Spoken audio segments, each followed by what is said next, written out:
Ces quelques dixièmes de seconde sont les plus sensibles pour le pilote. Dès que la crosse accroche un brin, l'avion de chasse s'arrête sur quelques mètres.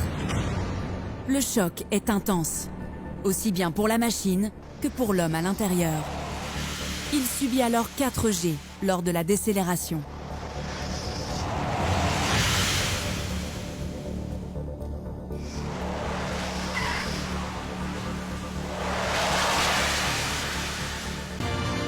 À la différence des Rafales de l'armée de l'air, quand les avions de la marine ont terminé leur mission, ils en ont une dernière à accomplir.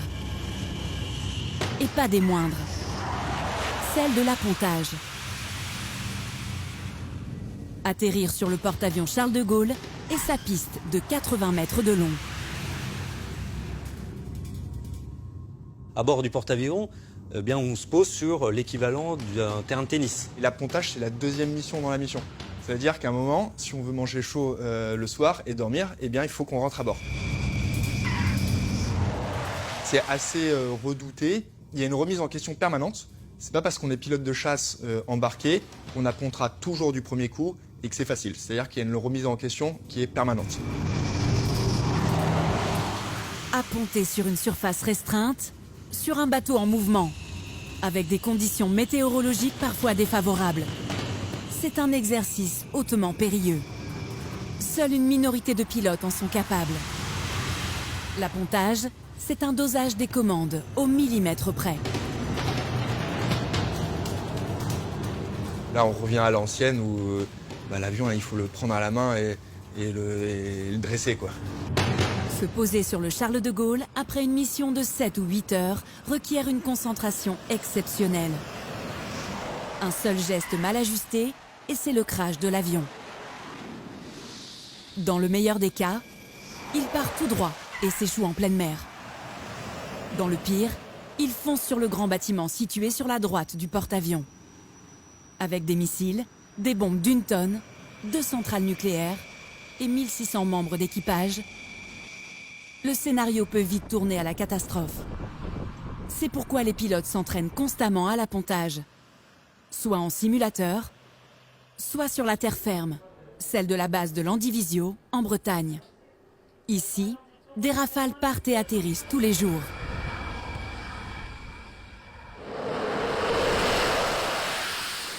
Donc on a l'entraînement à l'appontage qui s'ajoute comme une qualification supplémentaire par rapport à un pilote de Rafale, on va dire, classique.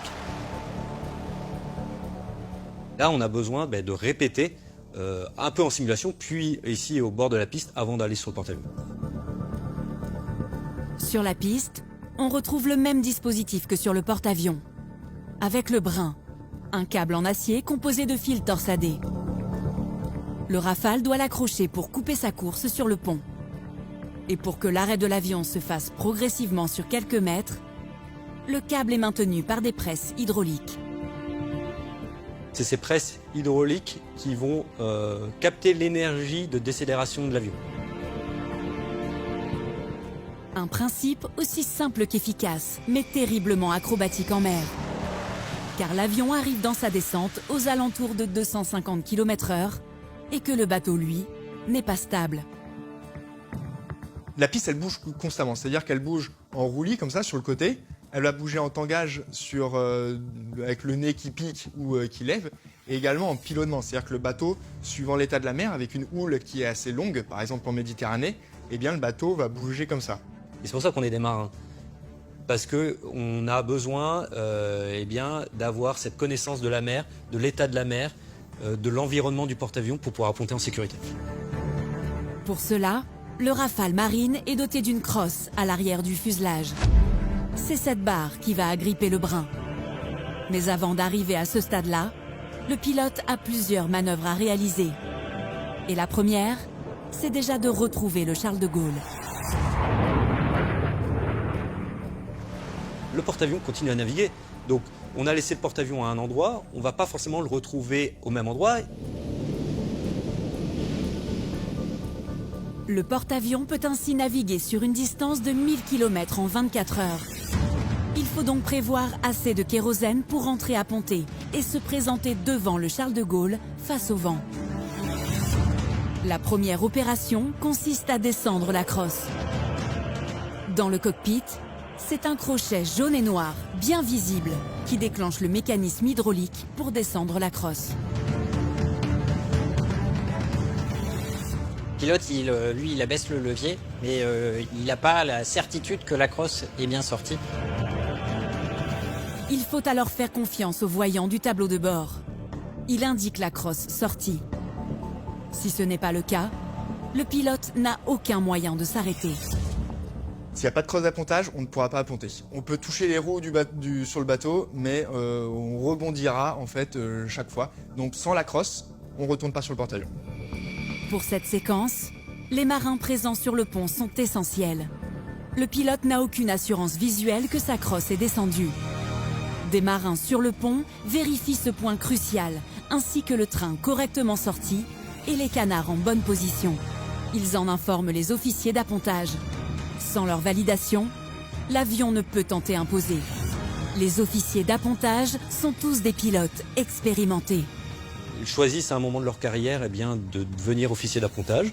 Et donc en parallèle de leur carrière de pilote de chasse sur Rafale, quand ils ne volent pas, ils sont à l'arrière du porte-avions, là comme on voit un peu dans des films comme Top Gun, où ils sont en liaison radio avec les pilotes qui appontent et vont leur donner des indications.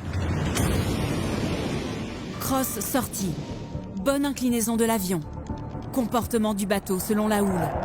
Ces officiers sont de vrais spécialistes de la discipline. Ils ont vu des centaines ou des milliers d'appontages et donc ils ont l'œil de l'expert.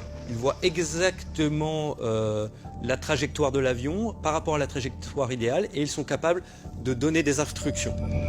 Lors de l'approche, l'avion réduit considérablement sa vitesse, aux alentours de 250 km/h. C'est l'ordinateur central du Rafale qui la gère. Il optimise la vitesse en cabrant légèrement l'avion. Les canards, ces petites ailes à l'avant, sont braqués dans une optique de stabilité maximale. L'avion entre ainsi dans le groove, les 20 dernières secondes avant l'appontage. Il y a toujours une concentration qui est énorme, puisque les risques sont énormes également. Pour vous donner un ordre de grandeur, la garde à l'appontage, c'est-à-dire la distance entre la crosse à l'arrière de l'avion et le pont, est de 3 mètres. Ça peut descendre jusqu'à 1,50 m. Donc c'est-à-dire que si on est 1,50 m trop bas, on finit sur l'arrière du porte-avions. Et ça va au crash. Le Rafale est à quelques mètres du Charles de Gaulle. Contrairement à la piste de Landivisiau où les pilotes s'entraînent, ici, il y a 3 brins. 3 câbles pour maximiser les chances de s'accrocher et de stopper l'avion. Le premier si le Rafale est un peu court. Le troisième s'il arrive trop loin sur le pont. L'idéal est celui du milieu. Si on est dans le 1 ou dans le 3, c'est qu'on n'est pas sur la trajectoire qu'on pourrait qualifier de parfaite. On doit rentrer parfaitement aligné avec le porte-avions, à la hauteur parfaite, à la vitesse à 2 km/h près. Hors mission, ces quelques dixièmes de seconde sont les plus sensibles pour le pilote. Dès que la crosse accroche un brin, l'avion de chasse s'arrête sur quelques mètres. Le choc est intense, aussi bien pour la machine que pour l'homme à l'intérieur. Il subit alors 4 G lors de la décélération.